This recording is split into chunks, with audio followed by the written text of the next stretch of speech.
This episode of the King's Hall podcast is brought to you by Backwards Planning Financial, Alpine Gold, Max D Trailers, Salt and Strings Butchery, Reformation Heritage Books, Premier Body Armor, and by our supporters at patreon.com.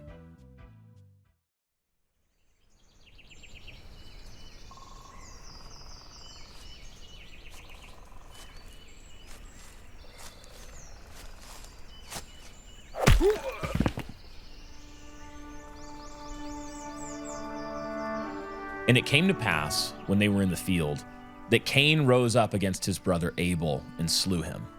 Genesis 4:8. Archduke Franz Ferdinand was the heir to the Austro-Hungarian throne. On June 28, 1914, while visiting Sarajevo, the capital of Bosnia and Herzegovina, he and his wife Sophie were targeted by a group of young Bosnian Serb nationalists known as the Black Hand.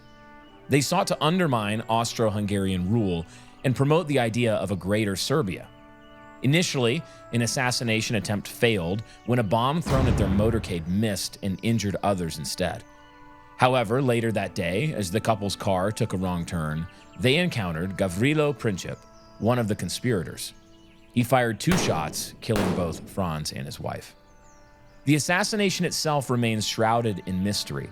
As one historian wrote, quote, "One of the most controversial issues of modern history arises from this question. What were the assassin's motives? And who were his instigators, if any, and his accomplices?"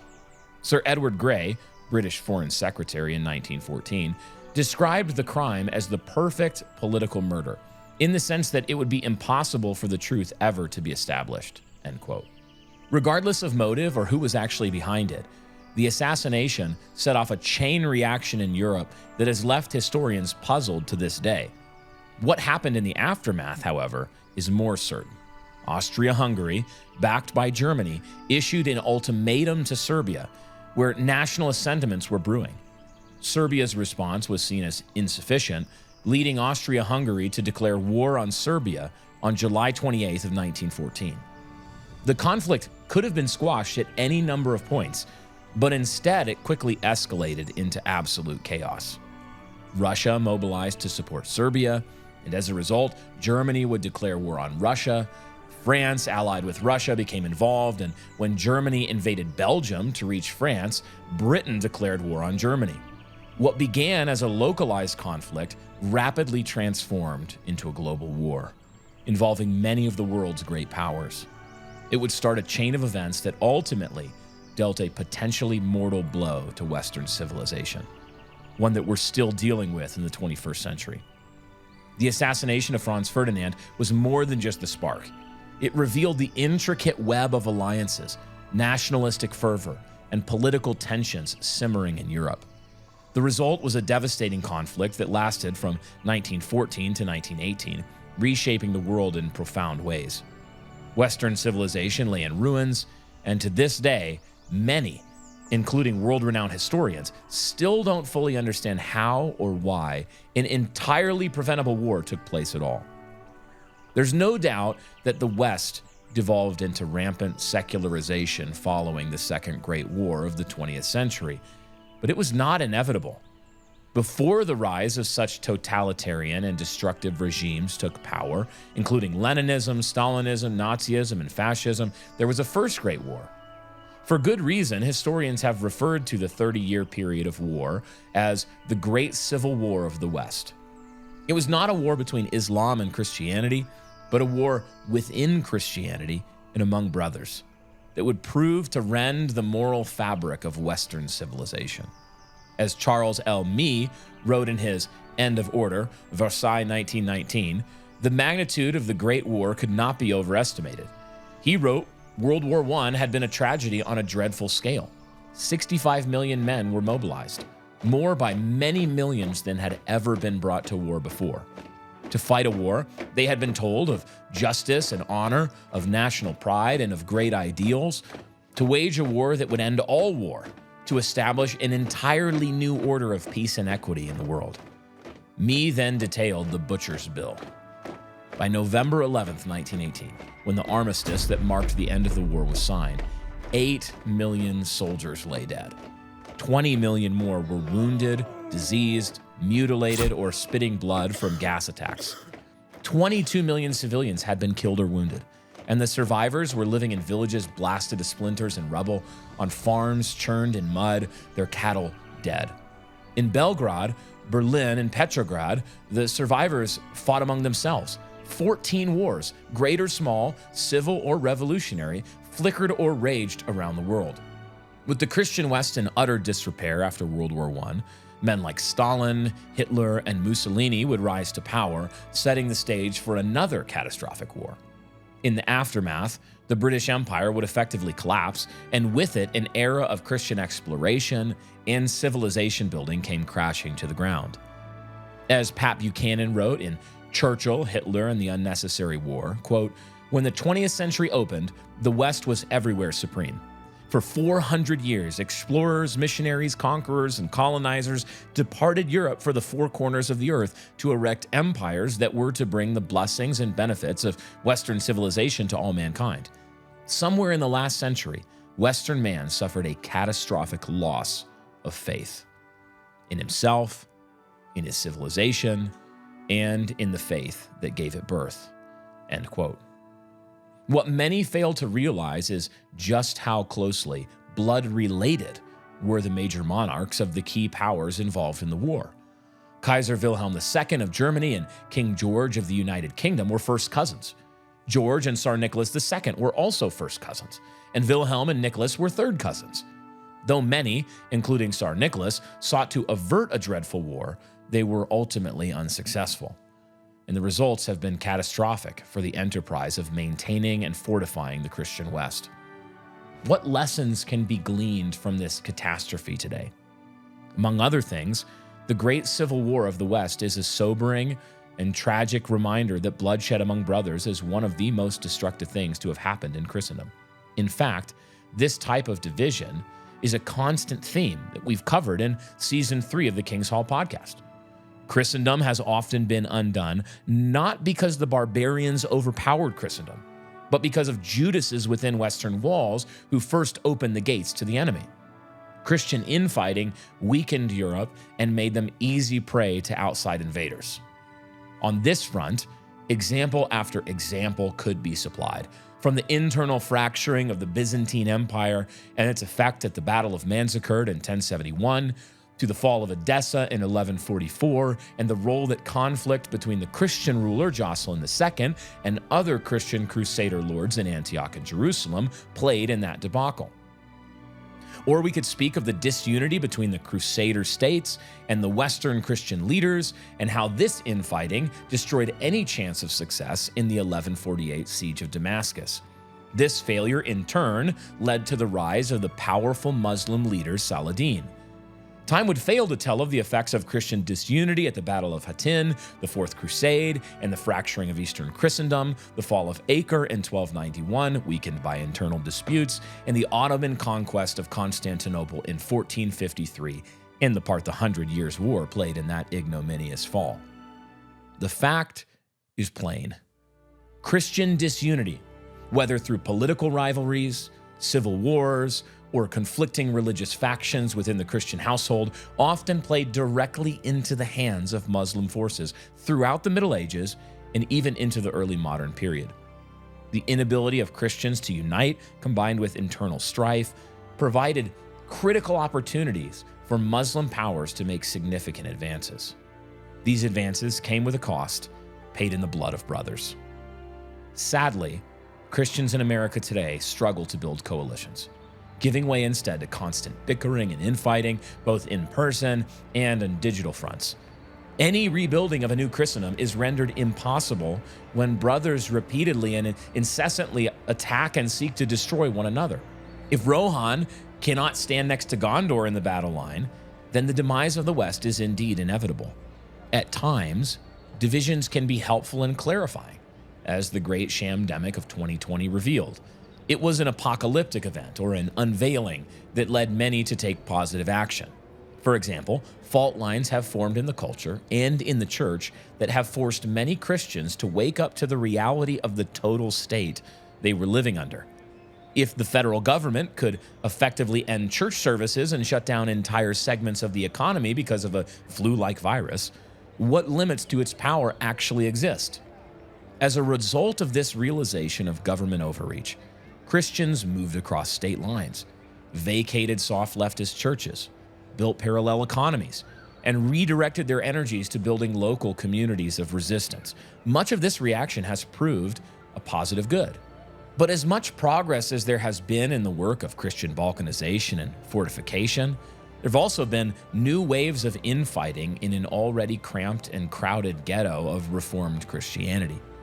For example, Stephen Wolfe's book, The Case for Christian Nationalism, published by Canon Press, had a multidimensional impact. On the one hand, a large number of Christians began rethinking the role of government in shaping Christian nations. They've returned to the political writings of men like Calvin, Knox, and Rutherford. Their reaction to Wolfe's book has been mostly positive, full of energy. Others saw the book as a threat at many levels. In turn, the discussion has turned into debate, which has all too often devolved into destructive in-camp hostilities and name-calling. Christians who agreed on 98% of doctrinal issues have been all too willing to separate on political issues, many of which are misunderstood or misrepresented by folks on both sides of the aisle. Anathemas are decreed on issues not pertaining to matters of theological orthodoxy. Men who shared close bonds of friendship on Monday morning are sworn enemies by Tuesday afternoon. Together, we stand at the precipice of an uncertain future. Will the Christian West be slowly erased by invading Muslim and third world immigrants without a shot? Will America be conquered? Will its apostasy become complete and its destruction assured?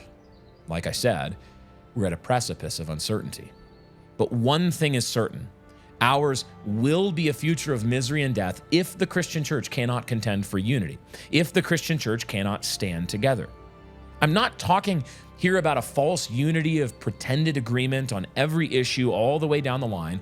I'm not talking about a false unity of pretended agreement on political theory, strategy, history, doctrine, and everything else out to the 10th decimal point. I'm not talking about a unity where the theonomists and the classical two kingdoms folks decide to flip a coin. Heads were all theonomists, tails two kingdoms.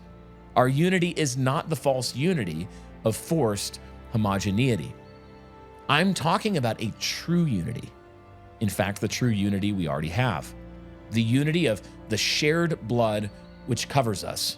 A unity of the same scriptures and same gospel. A unity of one Lord, one faith, one baptism, one God and Father of all, who is over all and through all and in all. A unity of a shared citizenship in the royal nation of Christ's cosmic kingdom. We Christians have too often contented ourselves with fighting fights that cost little, simulated brother wars that come with little real danger, but do much to divide us from one another. In contrast, our enemy is united against the kingdom of God. They're united, in fact, against functional civilization at all.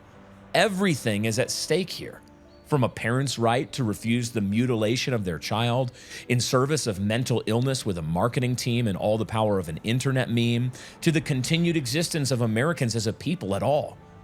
They are united in the cause of death. They're united in the cause of chaos. The enemy, with all the swagger and sneering cynicism of evil, lusts after your very children's souls. The enemy will pour out all his strength for the cause of extinguishing your generations. Against this, how dare we spend our days in squabbling brother wars? How dare we refuse the command of our Lord to fight for the unity of the faith? Now, anything worth doing is worth doing poorly. Christian unity has and will be a tumultuous work, but it is a work worth doing, even if done haltingly, imperfectly, and with setbacks and challenges and all the rest. What we have to remember is that all of us, while we may differ in convictions on things great and small, things ranging from the confessions we defend to our convictions about historical events like the Crusades or the Civil Wars or the World Wars, we're one people whether we like it or not. We belong to one another. Some of you have tremendous gifts. Some of you have determination. Some of you have kindness, some industry. Some teach, some raise godly generations. Some pastor, some lead. Some weld, write, hit nails, pray. And some of you can and are great troublers of the kingdom of darkness. As citizens of the kingdom of God, we must not only do our duties with joy, we must do them with joy together. As for us here in Ogden, we respect and we aim to honor others doing eternally significant work for the gospel and the kingdom of God. For example, the good men and women of Moscow and the CREC, of Apologia, G3, Founders, Right Response, and many others. We see these tribes as allies in the work of the faith. Our aim is not to spend our days and strength attacking these allies, but rather to work with them to defeat our common enemy and contend for the gospel of our Lord Jesus Christ. Do we agree on everything? Obviously not. Do any two men agree on everything? We don't agree on everything, but we do love these men. Many will point to our own deficiencies and missteps. Some will do this with good intent and others with malice. But we, with imperfect zeal, will both teach and defend our principles and convictions when called upon to do so. But we will also cheerfully repent. We are convinced by Scripture and reason that we've erred. Our aim has been and will always be to please our Father, to do His work, including the good work of bearing with one another in love, endeavoring to keep the unity of the Spirit in the bond of peace. See, a united Protestant church would change the coming generations. A united church would see a world lost in darkness turn to the light of Christ. A united church would see enemy strongholds cast down and their high places salted. And so let us, the people of God, come together and not satisfy ourselves with public bickering and contentions. Instead, let us disagree like true blood-brought brothers that we are. Let us work as often as possible to deal with our differences privately, behind the scenes, and avoid bringing further division to the public eye. If there's to be any meaningful rebuilding of Christendom, a work dear to our hearts, there must be a renewed ability to forge coalitions. We must be able to maintain distinctives and differences while treating each other as brothers in Christ. In this episode of the King's Hall podcast, we'll be asking some pivotal questions along these lines. Can such a coalition be built? If so, how? If that work is to be done, which principles and practical steps can be taken to ensure that our work doesn't implode, that it doesn't descend and devolve into destructive infighting, but lasts for many generations? The King's Hall podcast exists to make self-ruled men who rule well and win the world.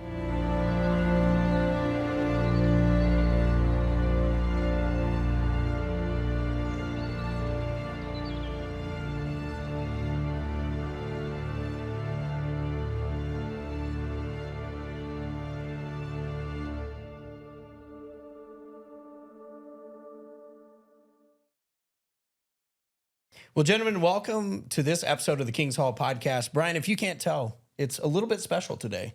I know the people listening won't be able to tell the difference. Yeah. But I actually get to stare at your face. Man, we probably should have told them at the beginning so that they could like close Apple Podcasts, go to YouTube or Rumble and like actually watch the video, because we've got a whole camera studio now. Like I'm looking at people right now who are watching on YouTube. I'm staring into their soul. Well, and they love it. It's weird because I'm still staring into the soul of Dan, which is completely normal and natural. Dan, welcome to the show. Dan's disappointed. This is so much better. This is the thing. This is the thing I wanted people to see with video is Dan's disappointment written on his face when Brian and I say certain things. I have even fewer motivations now to talk because now there's a camera that's looking at me. Dan, you look so handsome. I'm looking at the screen and your face at the same time. And let me just say, wow. Wow. I'm blushing. You are. I'm really not. He's not blushing. He's not blushing. Brian, one of the things that I do want to talk about is from the cold open. When you were going through some of the history, it actually kind of reminded me of Vladimir Putin talking to Tucker Carlson when he's like, can you tell me why the conflict in Ukraine? And you're like, it begins 800 years ago. Yes. That's a bit what it's like talking about, Christian brothers fighting. So we'll get into some of that. But first, today's a very special day as well of the recording because you and your guy Ben, our guy Ben. Yeah, our guy Ben. Basically, we have a New York Times bestseller, more or less. Look, I've been told that if you sell 15,000 copies in like the first whatever set, I don't know, weeks or whatever, that's the number to get into the New York Times bestseller, and we have sold some number towards that level of the book. Some number. Some level. Some number. And when I say sold, I mean there's a pre-order open right now at newchristendompress.com Yes. /cosmos. And if you go there, you can pre-order the new book, Haunted Cosmos, Doing Your Duty in a World That's Not Just Stuff. And you can learn all about the world God made, the seen and the unseen, and how to do your duty in it. We've had a good time, in all seriousness, writing this book, Ben and I. And I think people are going to enjoy it. I hope they are, because it was a heck ton of work. That's Writing books is hard. That sounds like a Midwestern term, honestly. Heck ton. I don't think it is. I did made up on the spot. Heck no. One of the things I do think is cool, and this is something that we've been highlighting in the way that we produce things. This, of course, will be a nice hardback book. Yeah. It's got a beautiful cover. Obviously, the labor and work that you guys put into it.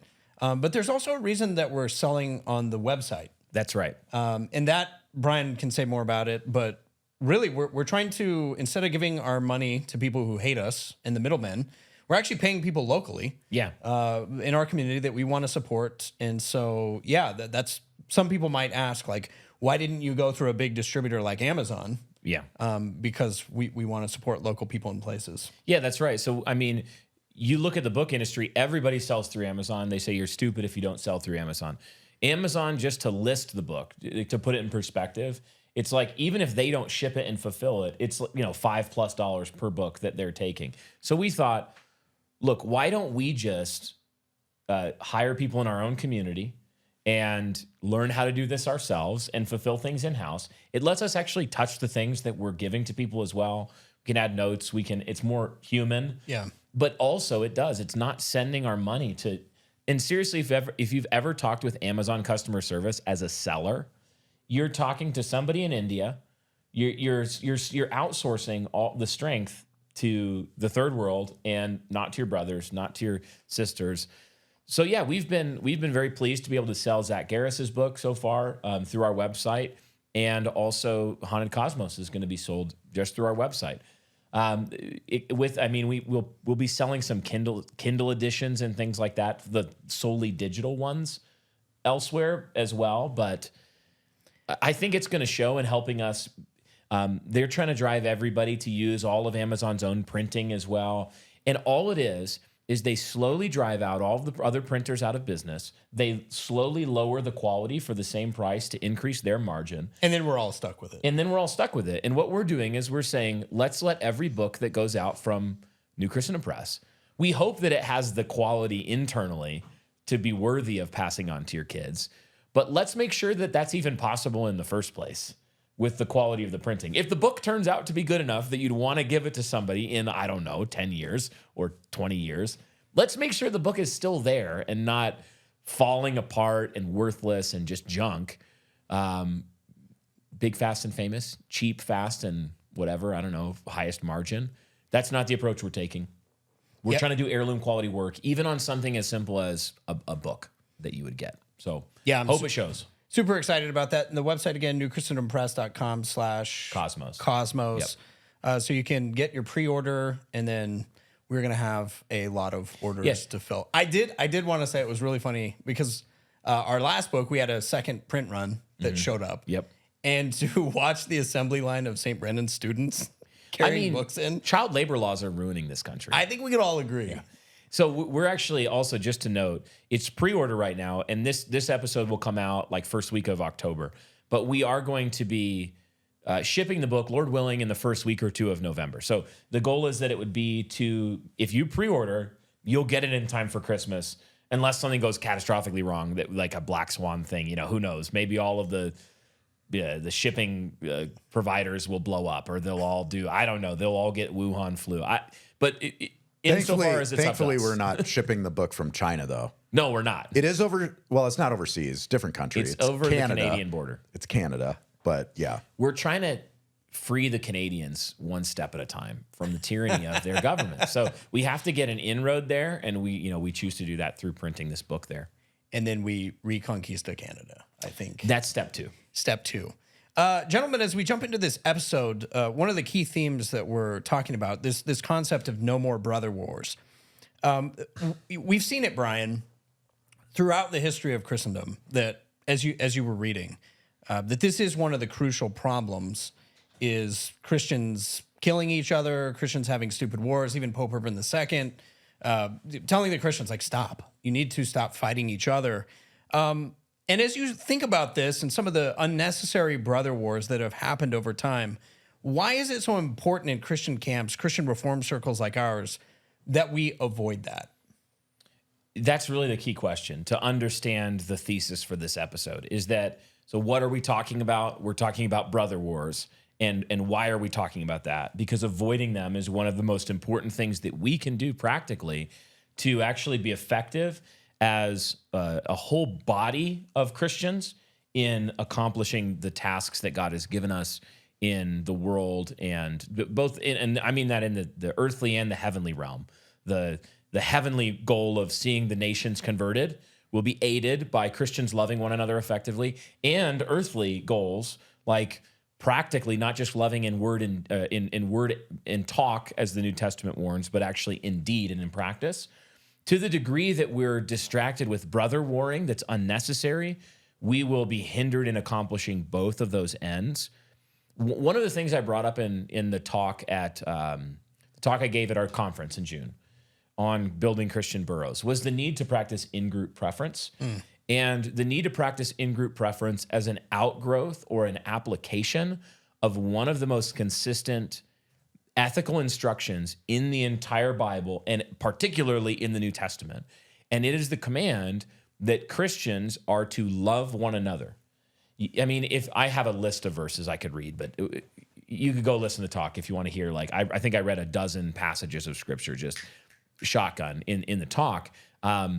Because if you just open your Bible, you're going to find that the Lord Jesus and his apostles are so serious about the Christian duty to love one another that they say things like, people will know that you belong to Christ at all if you love one another.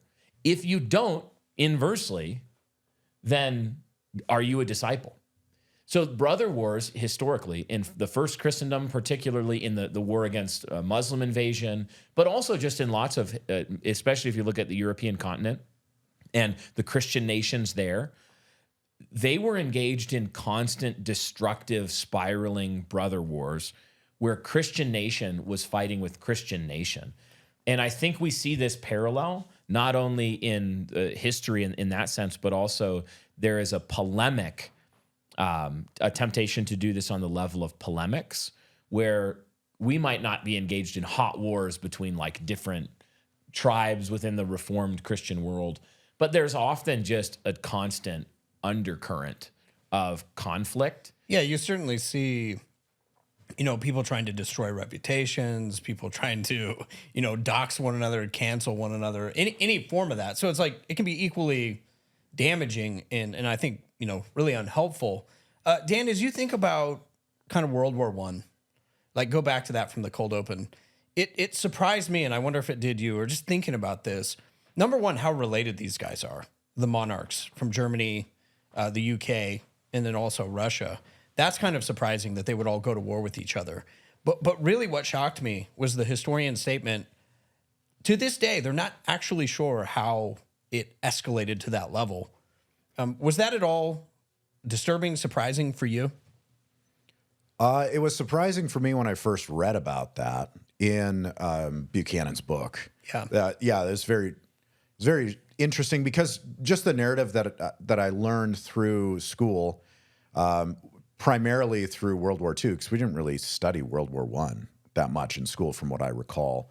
And you just assume that it was inevitable and that there was just cause. Obviously, like with World War II and the lens you view Europe through, and by proxy, I think World War I was like, oh, this was definitely like, there's the black hats and there's the white hats, there's the good guys and bad guys, and there was no other option than the outcome that we received.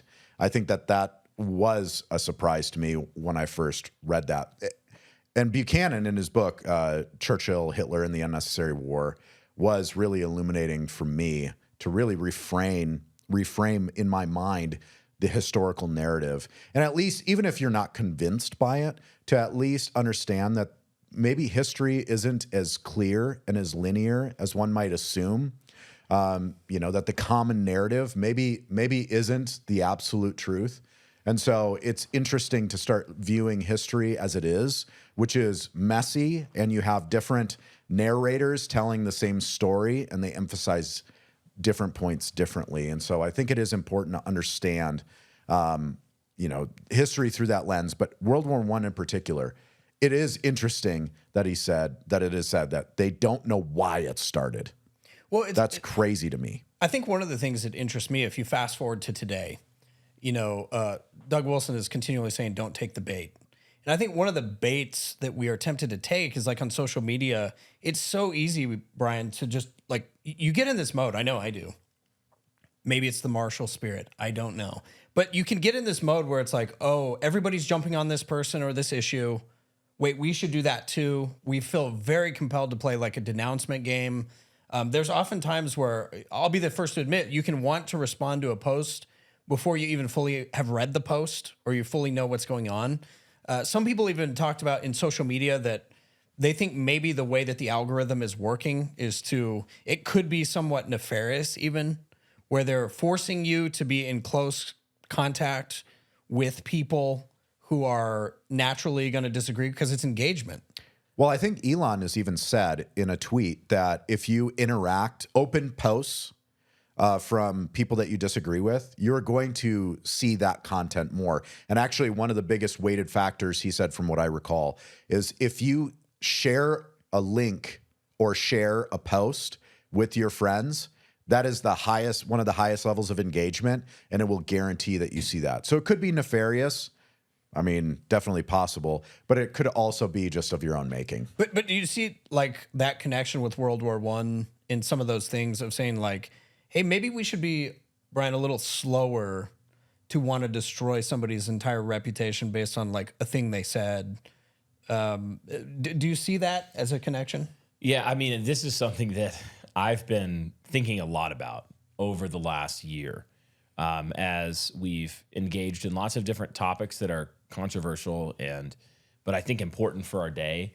And you start to see, sort of where divisions lie or where cracks start to form in coalitions. One of the things in the cold open we talked about was like the guy that's your best friend on Monday morning is your mortal enemy by Tuesday afternoon. And you start to think like, why is that? And is that actually good? As a Christian, where do we need to draw lines where we're very firm and say, yeah, we are going to say no to this, and we're willing to have a principled parting of ways over this? Where can we have a principled parting of ways even without breaking Christian fellowship?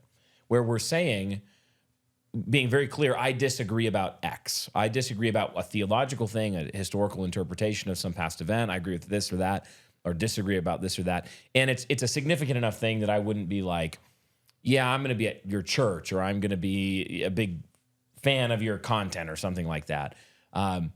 There's that level. And then there's like, this is a person who's denied the faith and is outside of the camp.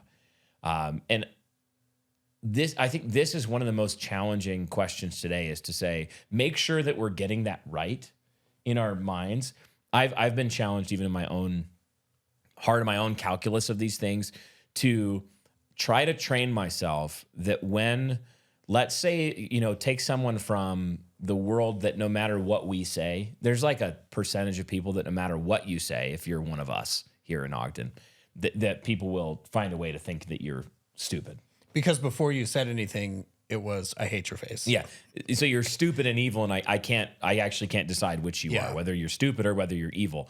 And I've at least tried to cultivate an instinct to pray for that person if it's a brother, if it's, especially if it's a brother, like they're a Christian over in some other, maybe they're in some doctrinal or cultural camp where there's some incentive to be at odds with one another, to at least start by saying, before God, I think that's actually a brother. Like, we're going to probably be in heaven together. And what's funny is that on a lot of these issues, the people that the algorithm, because it's driven by our attention, drives closer together are often people with far more overlap than less overlap. So for example, I am much more likely to be engaged in arguing with a Reformed Protestant Christian who loves cultural engagement, is concerned with political theology, and, fill in the blank, than I am with someone like Sean, is it Fucht?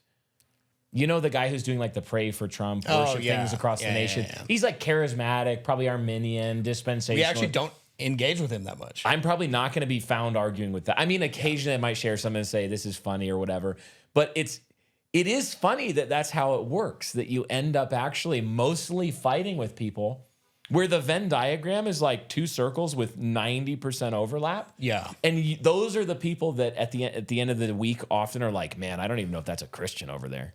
Well, I think like, I hate that guy's face, or I want to do everything I can in my power to see that nobody ever listens to him again. Well, I think you're right, and I think one of the things we have to distinguish is what is actual orthodoxy, not like I made it up orthodoxy, but I mean like biblically, theologically, what actually constitutes orthodoxy, and what issues are not. Like we can disagree, and it's not a test of the faith. One of the things I think is interesting is we've had in the broader church, even including some reform circles, you'll have actual issues of heresy, actual literal heresy. In a lot of denominations and, famous celebrity type pastors and theologians, they'll put up with those things. But then, for example, if you share a Tucker Carlson interview challenging the narrative about Churchill, you are anathematized. You now love Hitler. I mean, so I think this is where it's just going to be a muscle that we have to keep going back to in training of saying, wait. Biblically, are you a heretic because you think that maybe Churchill wasn't the hero you were told? Does that actually biblically make you a heretic?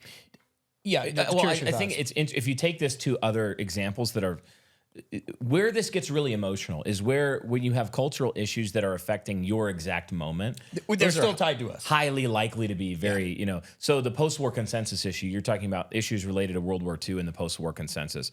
Those are going to be highly emotional for us because that is the world we live in. Go back even, decades before that to the Civil War. Still going to be emotional. Still affects how we think today. And so there's a simmering tension around folks who embrace different aspects of the narrative of, from the guy who's like, it was the War of Northern Aggression, I refuse to call it the Civil War, to the Yankees literally never did anything wrong. And, I'm glad Sherman did what he did. They single-handedly saved us from a world where, everybody was a slave. Okay, right. So go back further, though. Revolutionary War.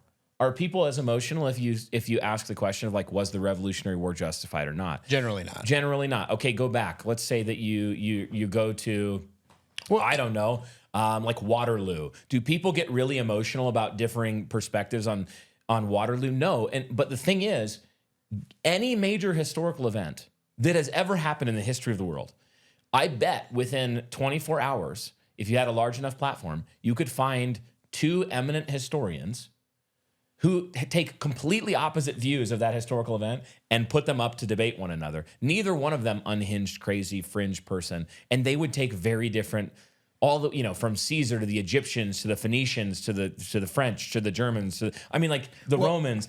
So the point is, we can do that with events far in our past, but when we start getting close, all of a sudden, we are tempted to be, and I mean this in both directions, because people know we're post-war consensus disrespecters. We're not fooling anybody here and being like objective and unbiased. No. It's like, I'm a post-war consensus disrespecter, right?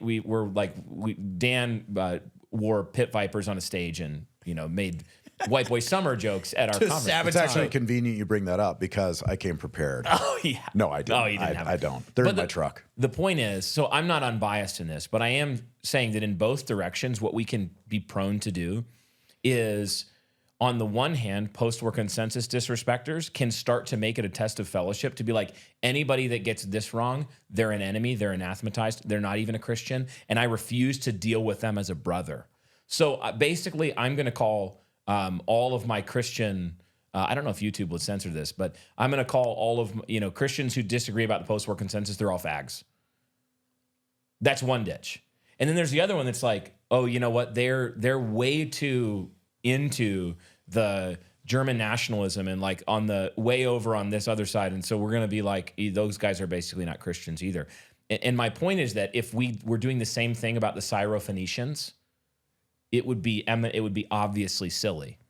Well, I think the Syrophoenician, it's like, yeah, and I think part of it too is like when you have the ability to have real world conversations. A lot of people probably know about this from online, but I had the chance to talk to James White.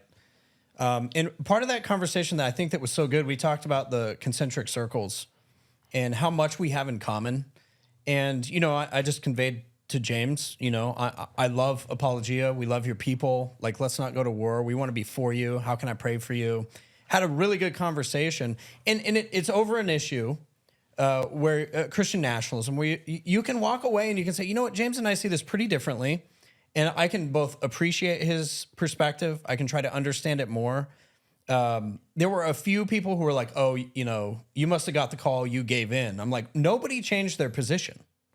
No. I just decided that James White is a brother, like redecided. I thought that before. But just reminding myself, well, he's a brother. We've been purchased by the blood of Christ. I think that we can find a way to get along. If God has parted our sin from us and dealt with that in Christ, I think we can get along. We have the same spirit, the same Father. You know, we can work this out. The Proverbs say the soul of the lazy one craves and gets nothing, but the soul of the diligent is made prosperous. With the aim of diligence, I realized I needed help navigating the world of tax efficiency and investment strategy. Time and knowledge were barriers to these issues. I could either be lazy and merely crave knowledge of these things, or utilize someone specializing in tax and investment and life insurance strategies. That's why I work with Joe Garrissey at Backwards Planning Financial. His guidance empowers me to make informed financial decisions and helps me to be diligent with my finances. Joe works with one of the world's largest and most trusted financial service companies. He will customize a plan for your specific needs.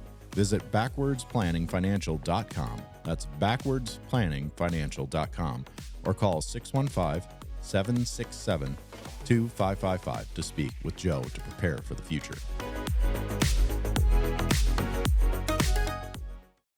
Oh, yes. Hey, Dan, what are you doing? I'm just checking my mutual funds and my stock portfolio. Mutual funds? Stock portfolio? What, did Dave Ramsey tell you to do that? Maybe. Well, Why? how's your return looking so far this year? Well, they just did come out with unemployment numbers, and they're a little higher or lower than I thought. Ooh. Well, have you ever thought about diversifying your portfolio into things like silver and gold? I mean, yeah, I guess.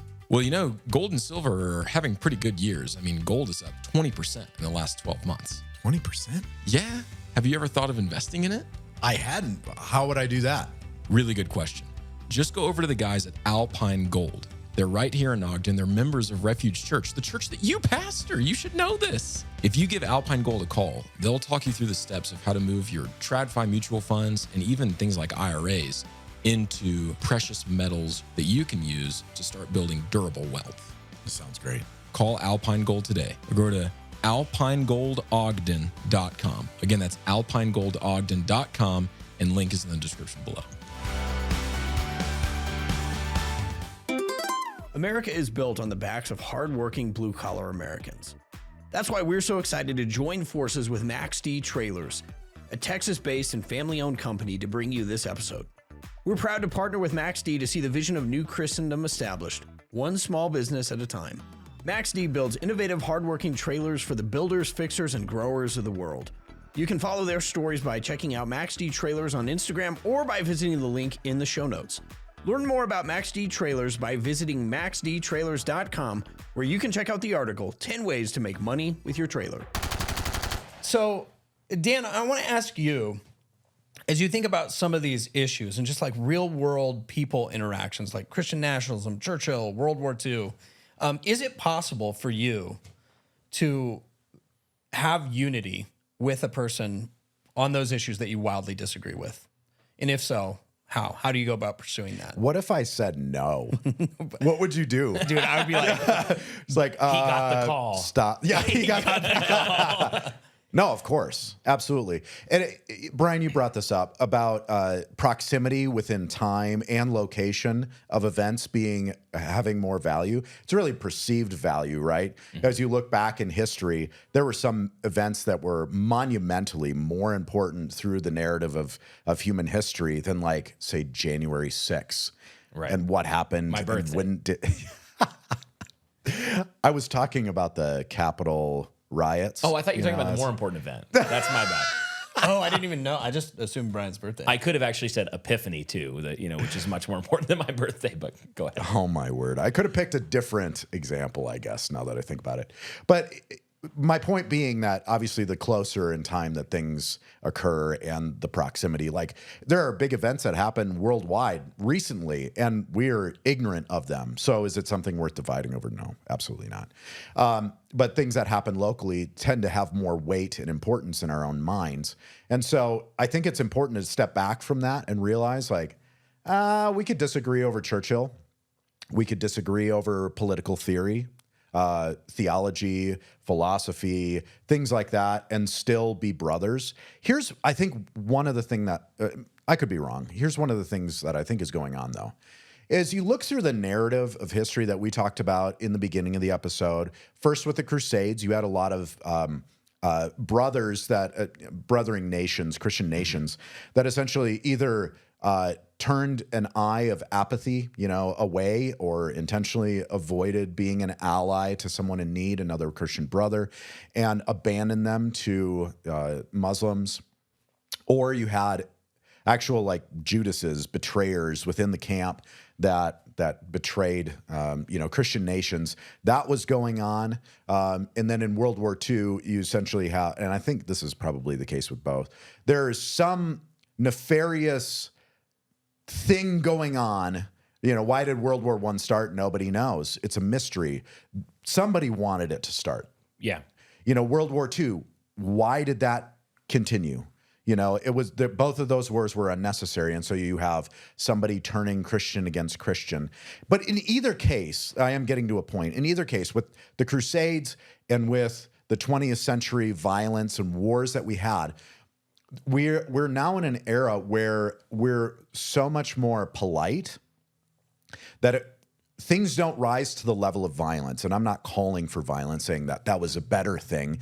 That if in the 11th century, if you insulted your brother, it was like, we have a duel. We're going to, to the death, we're going to fight. But it does result in one thing, and that's being more polite. And you understand, like, we're like blood relatives, essentially. We're 90% of the way there, like theologically and philosophically and politically. And the thing is, our politeness, I think, has shrouded or has prevented violence, definitely. But there's a different thing happening that's actually more egregious in ways, because it's not a threat to your person if you disagree with someone. It's actually worse. It's a threat to your reputation, to your honor, to your family name. And I think it's really easy to forget that when you disagree with someone over something like the post-war consensus or something like that, because your direct feedback is actually just numbers on a screen. It's numbers or it's letters on a screen. That's the level of your disagreement. It's really easy to get hostile when it's essentially just the number of likes that you have or the number of retweets, quote tweets, followers you gained or lost, the reactions that you're getting within this sphere of the modern battleground that we're fighting in. And it's a lot more difficult to do that, the disagreeing, when you actually pick up the phone and you talk to somebody and you have this person that's like, I think you're my enemy and I'm going to call you and I'm going to let you have it. And they're like, oh, hey, brother, like, may the Lord bless you. And you're like, whoa, yeah, I guess may the Lord bless you too.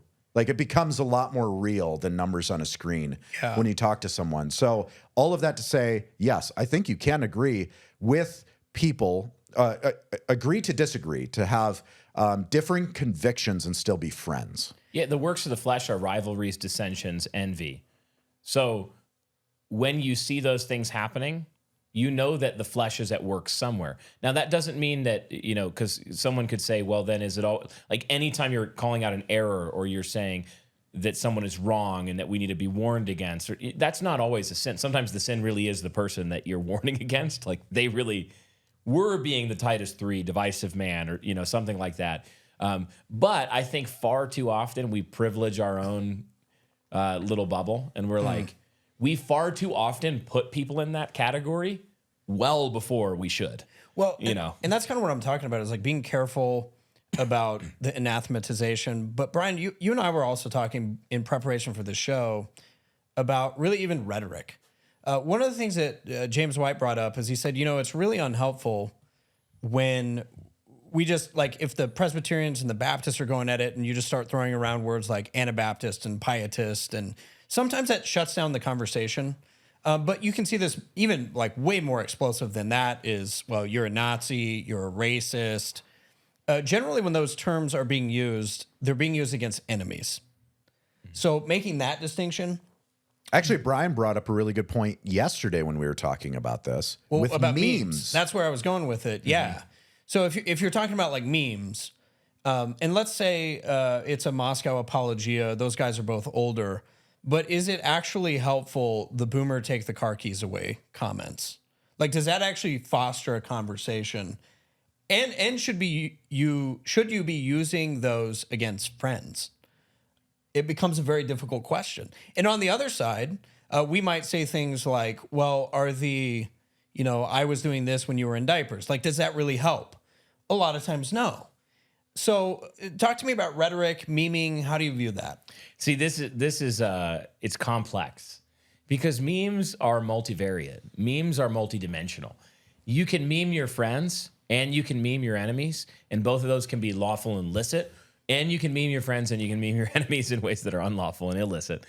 I suspect a new book that's going to be written by Brian Sauvé on meme warfare. I do want to write a book on memes. Well, actually, and I think this is Really? Yeah, I do.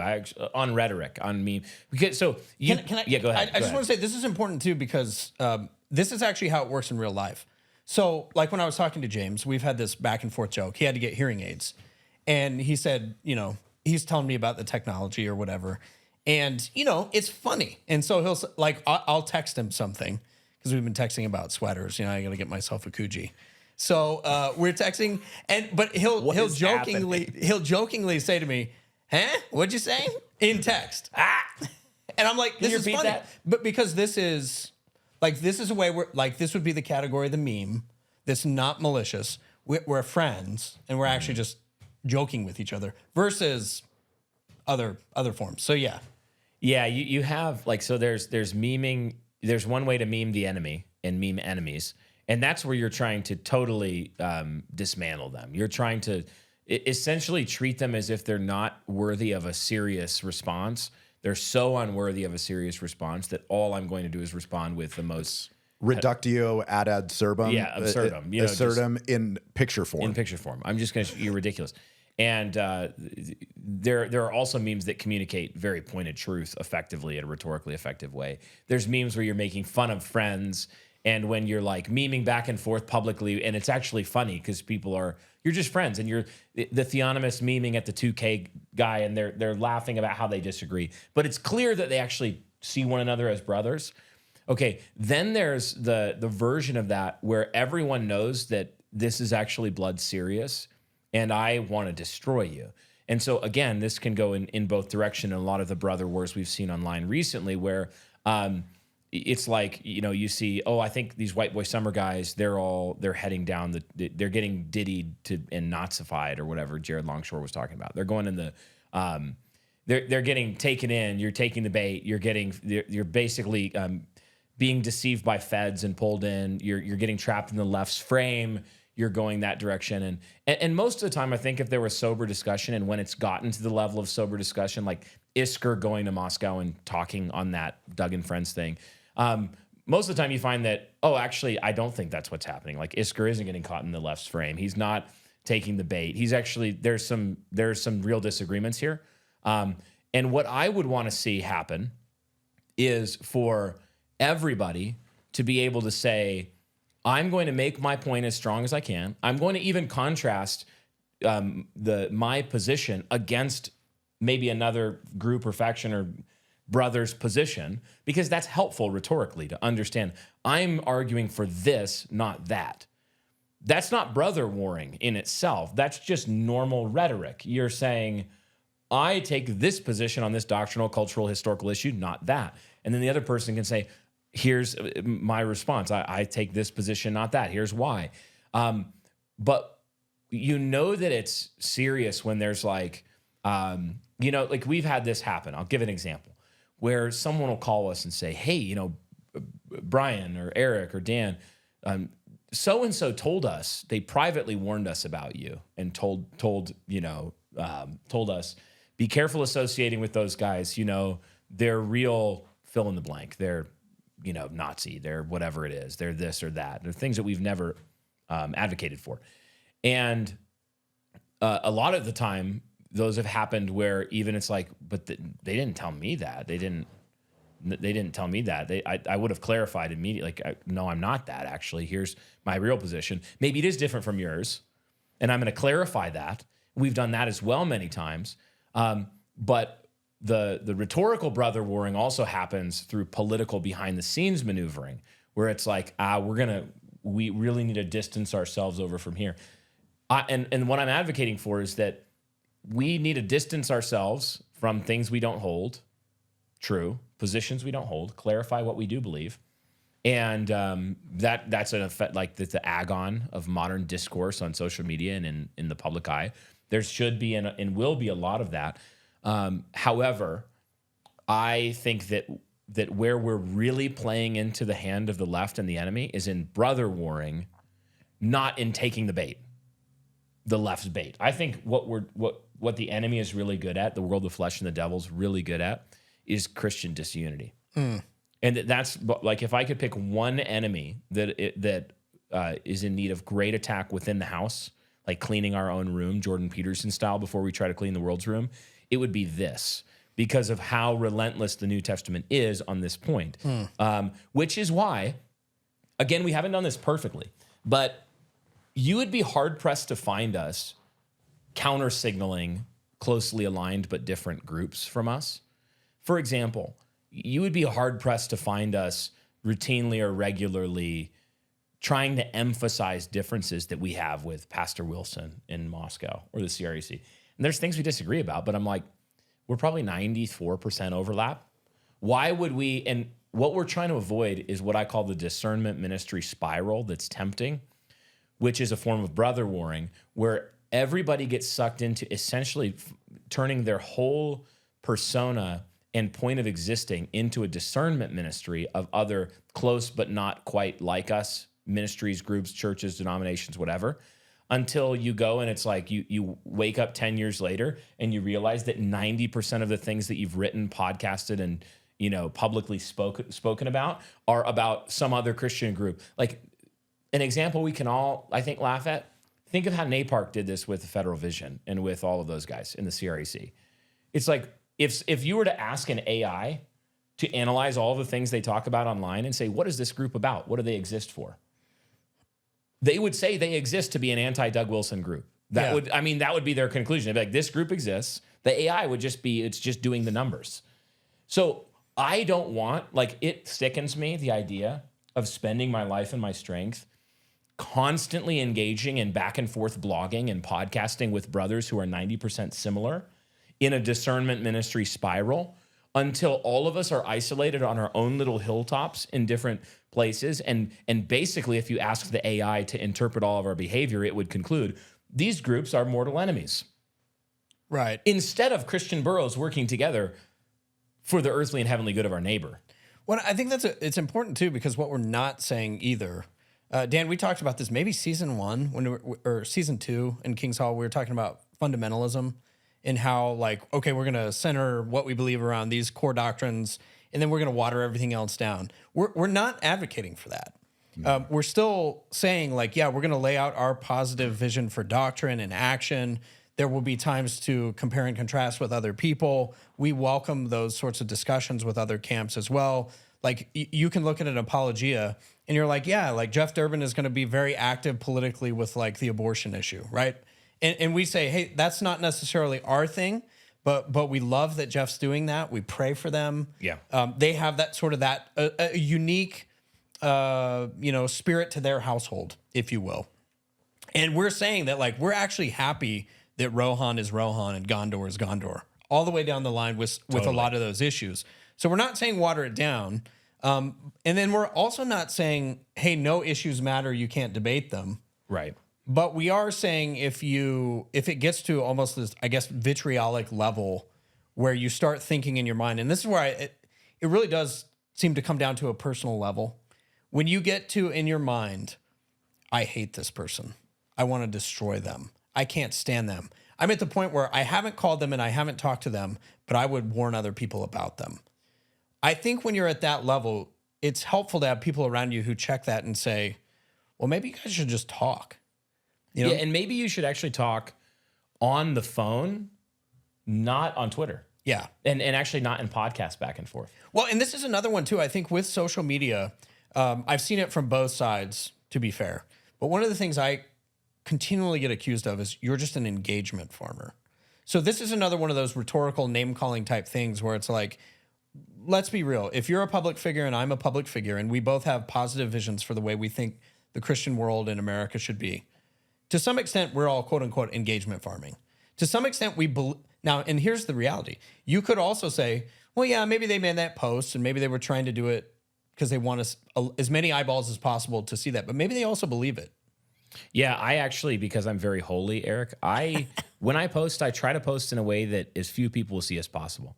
So typically, I just post to a Word document. It's creedthoughts.x//Brian.creedthoughts. We just actually do a paper newsletter. Yeah, and that because I'm really holy, I don't want anybody to see my. See, I just don't have any thoughts at all. As the holiest one How among pious us. am I? You're like the Buddhists, you have ceased from all desire and so found the path to nirvana. Good job, Dan. You've been absorbed into the cosmic one. The cosmic one, yes. No, Eric, back to what you were saying about disagreements and things like that, and even the brother warring. I would almost rather have the public brother warring than the subversive, behind the scenes, worm tongue, malice, gossip. Why? Here's what happens is you get... It's one thing to have a pastor pastoring his congregation, and someone's like, hey, I really like Cosmos. I'm familiar with it. Are you familiar with it? And, I'm not really... I wouldn't encourage you to listen to that. Okay, that's one thing. A pastor has the authority to do that. But when it's a public figure or a person of note that is trying to subvert reputations of people who he has their phone number and going behind the scenes and poisoning the well with vague accusations, with essentially with malice and gossip without anything concrete, having never talked to the person that he's trying to tarnish their reputation. That's actually sinful. That is sinful. And it happens all the time. It really does. It happens within churches. We're all familiar with that. It's the I'm going to gossip, but I don't want people to know I'm gossiping. So it's like, hey, pastor, I don't know what's going on with X, Y, and Z person, but I am really concerned about them. I've noticed this and this and this. Well, have you talked to it's that whole thing. But that's actually happening behind the scenes as well, which ends up turning people's hearts away from their brothers from veiled or vague accusations that have no substance whatsoever. And that's actually feeding a lot of what's going on publicly as well, is because of backdoor conversations that are poisoning the well against brothers. Well, don't you think part of it too, in a lot of the disagreement, the tension that let's stick to like the Reform Christian camp that we're a part of. It seems like one of the things that can happen is like people have different styles. I remember when we first started working together a couple years ago, like Dan, your style is very different than Brian, and it's very different than mine. And I think when we first started working together, there was a temptation to say, my style is the only right one, and this is how it should be.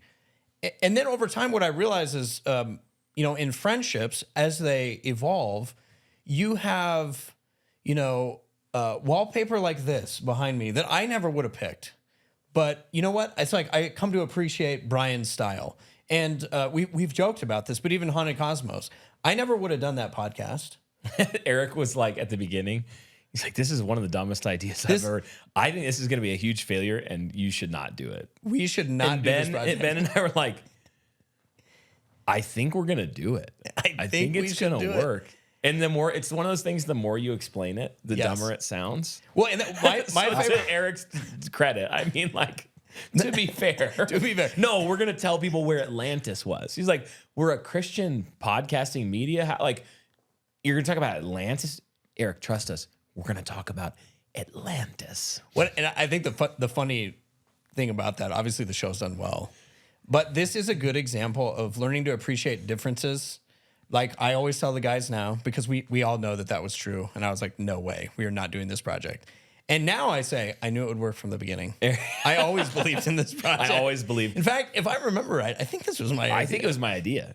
But I think you can have that too, where it's like, you guys, to borrow from, Archdeacon Ben Garrett, we talk about the donegality of a place, like with Michael Ward and Planet Narnia. Like, what makes the place a place? Everybody, you go to each of our houses, there's a donegality to our households with the flavor.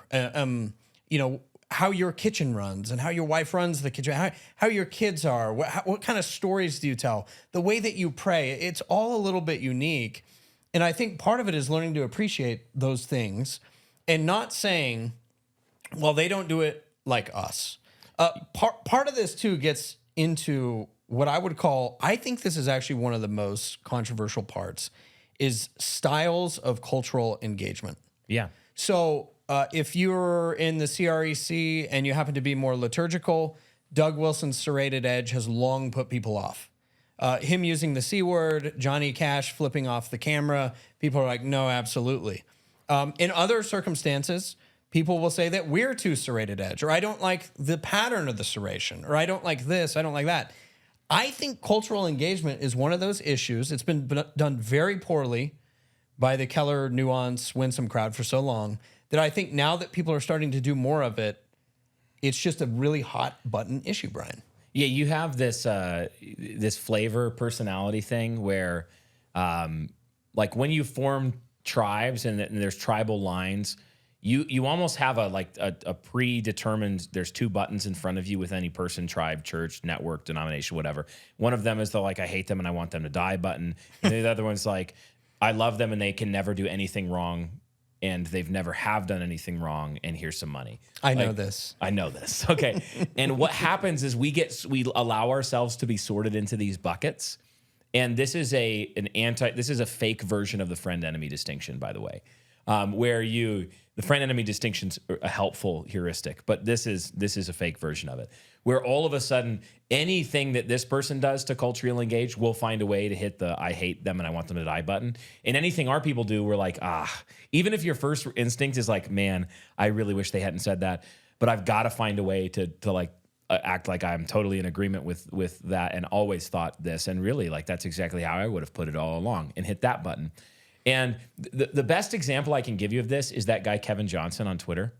He's like the purest platonic ideal of this kind of fool, where he will, no matter what I say, I literally tweeted something about washing machines.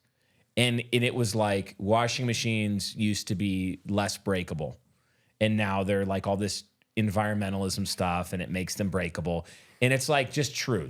And everybody in the thread is like, no, that's true. Yeah, my 60s fridge runs forever and the new ones break every 2 years, but they cost 3 times as much.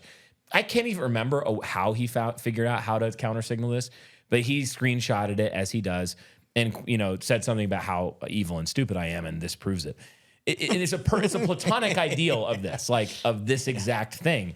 And we can't do that. We can't do that. It's stupid. It actually makes no sense. It discredits us over time if I have a predetermined 2-button response that just is based on who said it.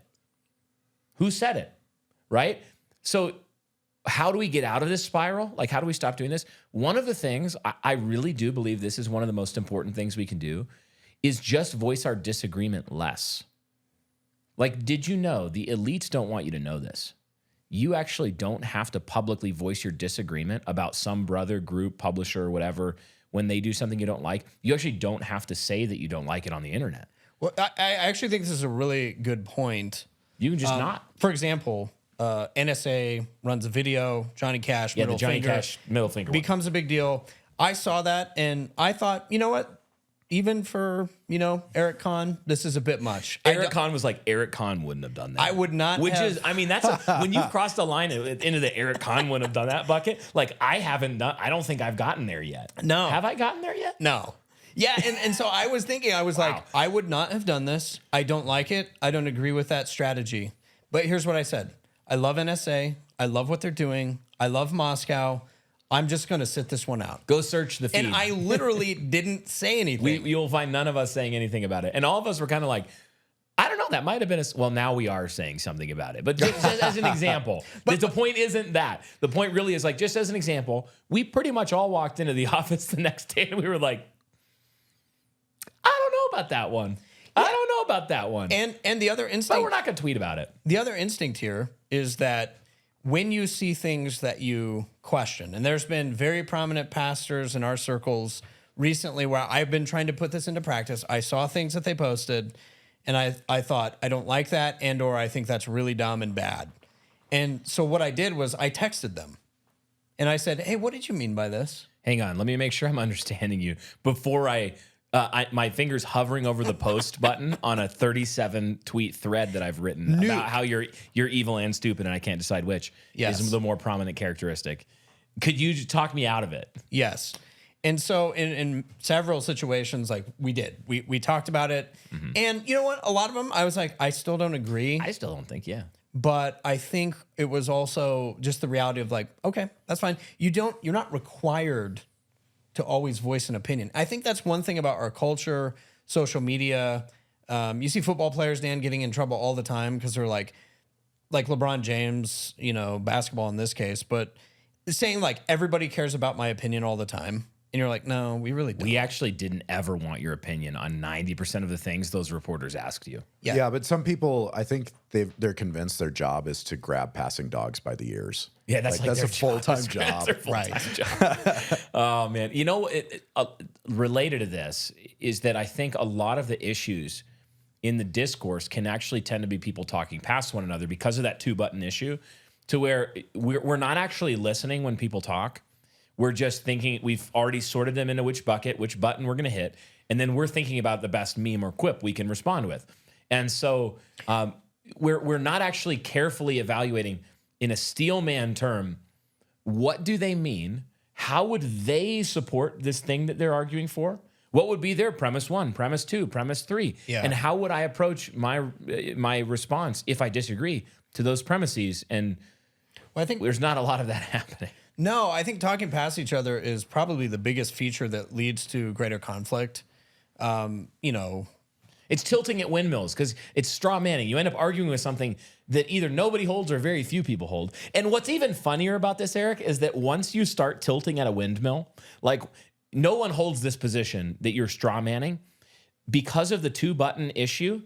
The people you're straw manning, some percentage of them will actually end up adopting that stupid position just to spite you. Right. They'll be like, oh, you think that everybody who likes White Boy Summer has a swastika tattoo? Guess what? I'm going to go get one. There are people that dumb. They'll actually do that. So when you it actually is it's a malicious, mutually encouraging cycle of retardedness. Well, and retardation. Red meat is a staple of a healthy, protein-packed diet, but not all meat is created equal. That's why I buy my meat from Salt and Strings Butchery. Salt and Strings is owned and operated by my friends Quinn and Samantha Bible, and the meat they offer is raised, harvested, and processed exclusively in Southern Illinois. It's cut and packaged by my friends Quinn and Anthony, and not only is it the best meat I've ever had, well, all their meat is sourced from local farms that share our Christian values.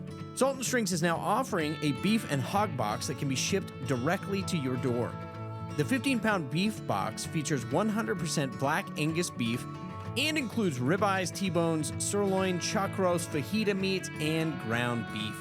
You can order your beef box today for just $259. They will send it directly to your door. The hog box is $239 and features premium Duroc pork, including 8 thick pork chops, one of my all-time favorites, pork steaks, cured and sliced bacon, ground pork, bratwurst, and breakfast sausage links.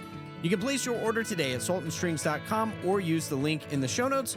And also be sure to follow Salt and Strings on Instagram. We'll also include the link in the show notes.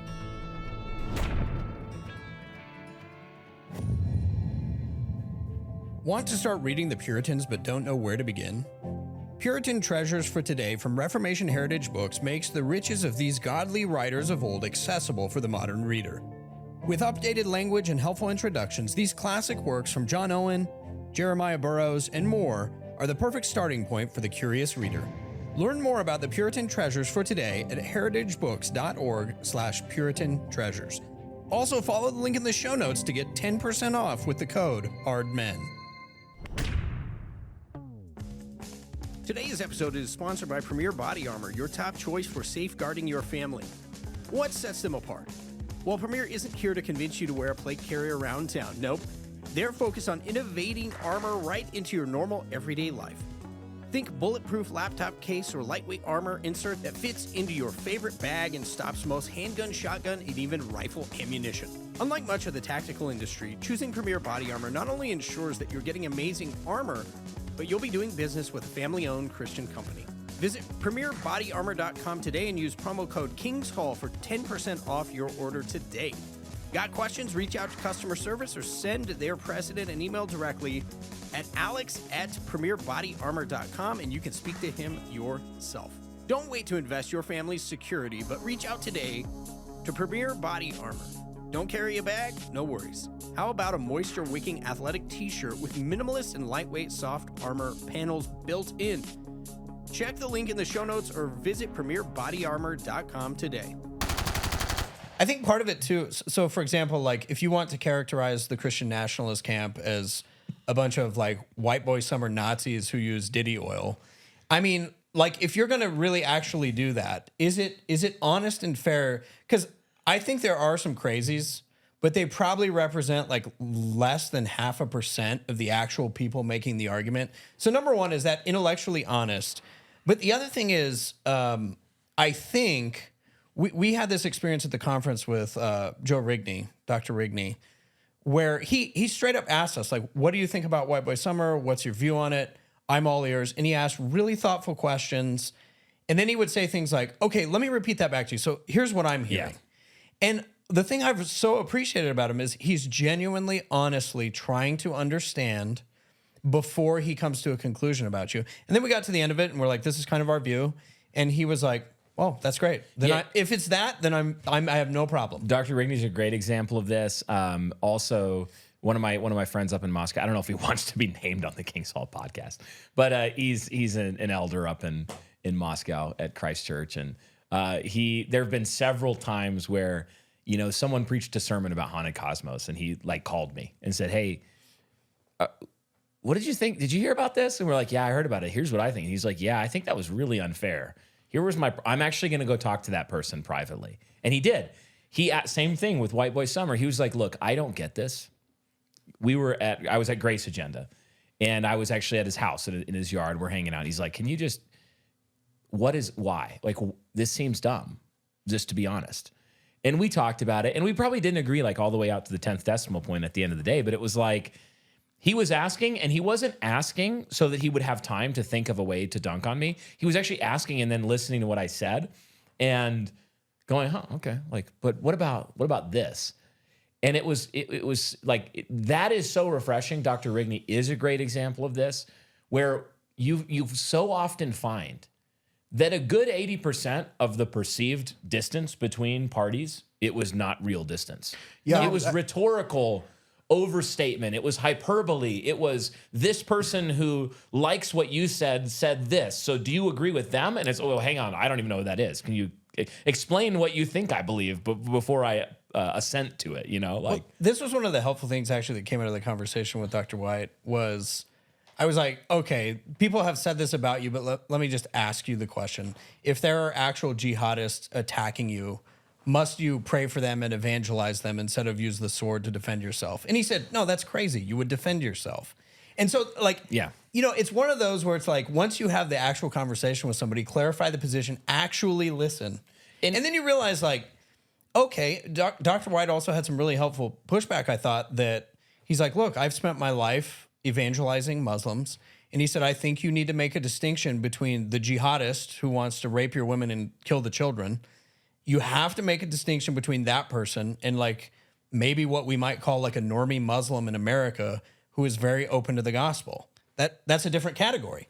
And when I heard that, I was like, yeah, I would agree with that. And that's reasonable. What's funny about this is, like, Take Apologia. We have a lot of ties to them, a lot of friends.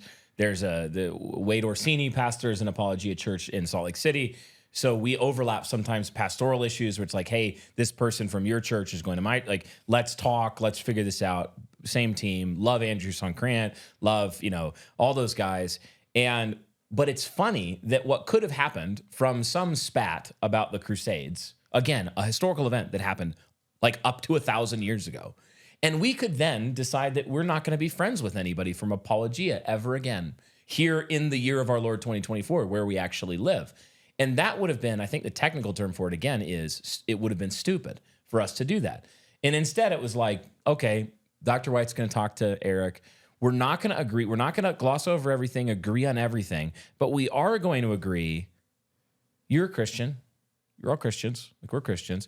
Actually, we're about 96%, 92%. What's really sort funny of on too, the same team. It's really funny too. Like, after talking to Dr. White, sort of building some sort of relationship, I walked away, and it was really funny because I was like, I actually really like James Eric White. and James White are actually really similar people. I really like James. Like, yeah, he's got differences, but I appreciate them. Like, you were going to mention a person. Avoid this is just to write clearly, like, write and speak clearly about what you do and do not believe, and about what your issue is and is not, and to do that in a sufficiently public way that people can know what you do and don't believe.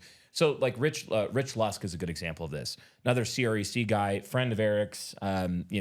Good. He's written a lot of good stuff on masculinity. I think he did a book with Athanasius Press last year. I haven't read, but it sounds like a good book. So he's waded lately into a lot of the Christian nationalism, the nations and ethnos and the natural affections and that conversation. And I can't say that, like, every sentence Rich Lusk has written on the subjects I agree. But what I really appreciate about it is that I know what he believes. Well, and he's very clear. He's like, hey, let me cut through all of this. Like, are we saying this? Because that's normal. Like, and to the people that he in his tribe might have an incentive to be like counter signal against. He's like, wait, if the guys are saying natural affection, like, it's right for you to love your people, that's a good thing. That's biblical. Like, let's all stop freaking out about that. Well, I thought that was the reason that Rich was doing a good job of understanding his, is it interlocutors? Interlocutors. Yeah, that fancy word. but like with Stephen Wolf, what you knew it worked because Rich said, if I hear you right, this is what you're saying. And he had like several posts in a thread. And Stephen said, yes, that is exactly what I've been trying to say. Yeah. That is a reasonable man who is, and look, Rich we've texted, he's offered pushback in the past, particularly on things like ecclesiocentrism. He's like, I think you're maybe not understanding that properly. And the pushback has been genuinely helpful. Sure. And I go, yeah, that's a good thing. And even like politically, he's like, one thing you haven't considered is what was going on politically in Calvin's day. So think about this. And then I walk away from it and I go, yeah, that is actually something we need to chew through. I don't know if I have an answer yet, but we'll do more reading. Dan, I want to kick it to you because honestly, I think I've cut you off 4 times. I mean, I've forgotten more than I've said this episode. No, one thing I really do appreciate was Rich. As I read through his Twitter threads, I'm like, oh yeah, I agree with that. I think that's totally wrong. I agree with that. That I would not put that way. And I'm like, you know what? That was really refreshing. I'm gonna like him, even though I don't agree with them. Dan's like, I like this. But I like this because he's not attacking people. Clarity in our time, especially in our sphere, is very lacking at this point. We try to be clear, but some men are much more gifted at it than others. And you have multiple ditches you can fall in. Like, memes are actually not super clear about the content in every case of a position. So a lot of our guys, like, I think our guys are the best at memes. Oh, if I just have to be honest with everybody, like, I'm sorry, everybody else. On the planet. You get a participation trophy, but like the people that are in our general sphere that listen to the King's Hall, like you guys, let me look at the camera. you guys are so good at memes. It actually scares me. But that's one way that you can actually fail to articulate what you really believe is by relying over much on the meme. The other way, and I think this is more like where Doug can fall in a ditch a little bit, is that Doug is so brilliant a wordsmith that he can get so Chestertonian sometimes that he's Chestertonian himself out of comprehension to the average mortal. And I go, I don't understand what you just said some of the time. So I don't know Well, I think whether to that- laugh because that was a joke or if it was like No, a I think that's real. dunk on me. I don't know. can you explain this to me like I'm 5? I'm fine. And yes, and this was one of the quips, but like the wordsmith can turn into word salad. And so we have, and this is what I think is helpful about pushback too, is again, if we make a point in the show and it's James White or it's Rich Lusk or it's Doug or it's whoever and says like, hey, this point, like you didn't get that right. Because realistically, I know there's been at least one time during this show, I haven't been able to find it, but where we were wrong. well, where I was wrong. Somebody. I mean, Eric, I don't know about you. hypothetically, it could have happened. I know I've done it before. Yeah, I've committed a wrong before. Really. So I think another way to cultivate unity is to understand hierarchy Yeah, tell me and more. to appreciate hierarchy. Oh, I do appreciate And so when you hold it, maybe not when you're I under it. appreciate hierarchy, where I'm higher than others. It must. Oh, I was about to make a short joke, but I won't.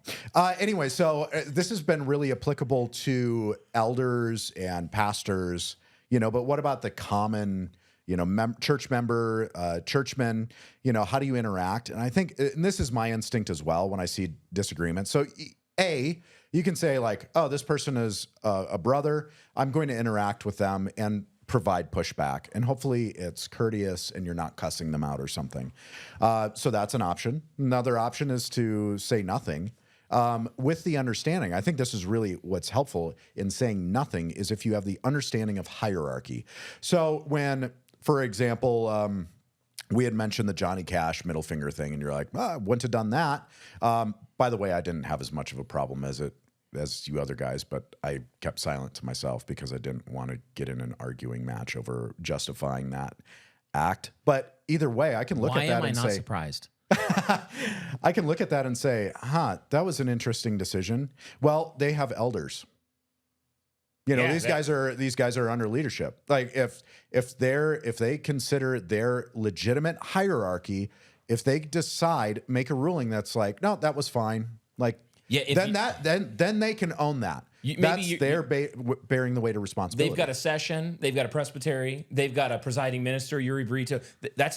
There you go. Yep, there you go. There it is. They can handle it. I don't need to adjudicate every single case that comes across my Twitter feed. Right. So I think if you have that mindset, where the pitfalls are is when you get the people who have, like you said, pressed the red button of this person is literally Satan and I hate them. Yeah. It's like, well, of course, they don't have any real hierarchy over them. That's not a real denomination. Those aren't real elders. They're all posers. They're all antichrists. Are you doing your Napark impression? I mean, pretty much. But you can see how if you just have a certain degree of respect for Christ and his church and for the hierarchy that he's placed there, and that there's the possibility that they have real ordained ministers by God in hierarchy there, in authority, then you can just say, I don't need to say anything about this because there's leadership that will address this and actually have weight other than my 140 characters that I'm going to, blast them, Yeah, so I think it makes it easier. I think that's really helpful. Maybe one of the places where kind of like lead toward a close here is just practical steps for coalition building. So some of these we've talked about. Number one, if you have disagreements, maybe start with a phone call. Don't start by poisoning the well behind the scenes. Don't start by publicly blasting, but maybe start by talking to a person, kind of figuring out what is actually going on before you start sending missives on social media.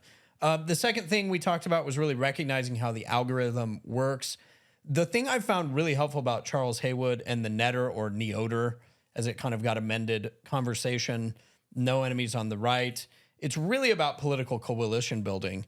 But one of the things I found really helpful about this, when we destroy each other, the actual enemy wins.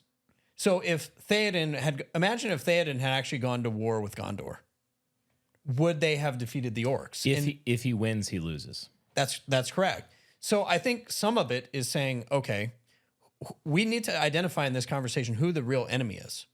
And there are real enemies, as Dan, you contributed in the cold open, but the point about there are people who want to cut your children's genitalia off. And Doug Wilson's not one of them. James White's not one of them. We're not one of them. So being careful about how we make friend-enemy distinctions and where we have some of these conversations. The other thing, Brian, that we had talked about internally is doing a couple of things. Number one, I'll let you talk about it, was really, I think, showing appreciation and praying for these other camps and churches. Yeah, so we do this in our service, in our liturgy. Most weeks, every week we're praying for a ruler, and then often, usually at least twice a month, we're praying for other churches in our community and things like that as a part of our pastoral prayer.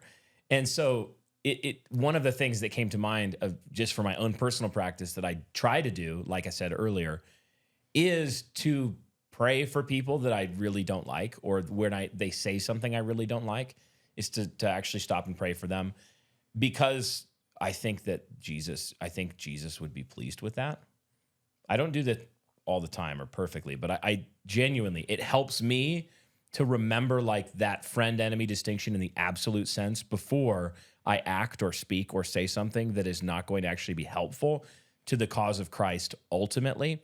So one of the things that we're going to do more is attempt to encourage folks in our orbit to be praying for one another. So you'll see us telling you, hey, let's pray for this person. Let's pray for this church in a similar way that we do in our pastoral prayer. We want to use whatever influence we have in a way that would foster Christian unity, even while, again, still being particular about where we disagree. We think this is true, not this. Let's, like we've told other people to do, speak clearly about it, steelman our opponents, and some of the time we're going to land on different sides on some of these issues, but we want to do it in a context where nobody can accuse us of hating our brother and seeking their destruction.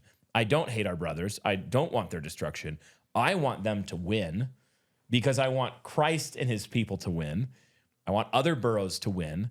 I know it's not just going to be us. Politically speaking, even like as many Owen Strand jokes as I've made in the last year, I would be delighted if G3 and Ogden could have a truce and do their thing. G3 can do their thing and we can do our thing. And we don't need to be like, I would actually be quite delighted about that. That wouldn't bother me. I wouldn't feel like I was losing something. Well, I agree with you, and it leads to another thing that we've talked about and are working on putting together, which is a series of friendly interviews and conversations with people kind of on different sides of things. Obviously, Stephen Wolf would be one of those guys. But we've also talked to James White about this, and he said, yeah, he'd be game for that. Just friendly conversation. They did some of this with Doug. You know, we're going to wear some really amazing looking sweaters. Dan gets brightest colors.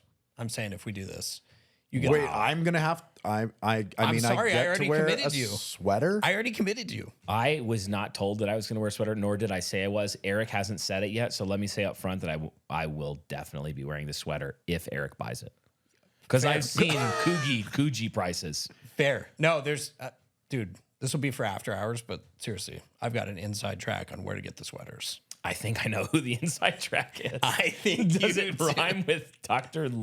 Same Bright? It does kind of rhyme with that. Kind of. Same. Yes. But I'm I bad think at rhyming. I think this whole idea of having conversations, I like the way that James put it was, he's like, let's be men.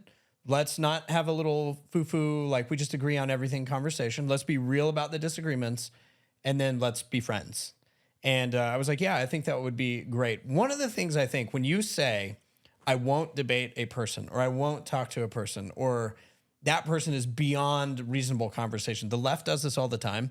It's basically a way of treating them as subhuman, right? When you say like, and I'm not even saying that we shouldn't have categories of people that we won't debate. I'm not interested in debating somebody who's like rabidly feministic pro-abortion, right? I think they're evil. And I'm not going to even entertain that. But again, this is where you have to carefully make distinctions. And I think in tough issues, right, it's really important to be clear on the difficult issues where people are like, wait, I don't understand this. I have all this angst. What did he just say about Churchill? What did he say about the Crusades? What is actually happening here? So, Dan, debates, which I know you'll be looking forward to, and conversations with some of our friends. See, I thought this was just an Eric Kahn thing. No. I did not know Dan Burkholder was going to be engaged in a debate. Well, I mean, you're on the King's Hall, so Debate's a strong word. Man. debate's a strong word. Conversation. Oh, okay. I was going to say, if I'm in a debate, I go for blood. What we're gonna do is No, seriously. I can't. Hey, when you don't have a good argument, you ad hominem attacks. Ad hominem. That Here's what we those do. don't work for me, so it's just violence. Here's what we do. physical violence. After we have the, like the conversation debate thing, I think we should do this. We challenge them to a round of cornhole Oh man. against Dan. It's over. Dan's from Wisconsin. That's actually unethical. He actually, I think, was born with like one of those bags in his hand. It was like he was Jacob and ready. Esau, but he had a cornhole. He had a cornhole in bag. his grasp. I did just beat a very good player 21-0. So Really? yep. But I told them, for the sake of honor of their name, I would not mention it ever. Wow. Can you text it to me? Oh, I'm not going to say who it was. It was Kanye. I was not playing cornhole with Kanye. That's weird. that would be. But it would be an interesting round. Yeah.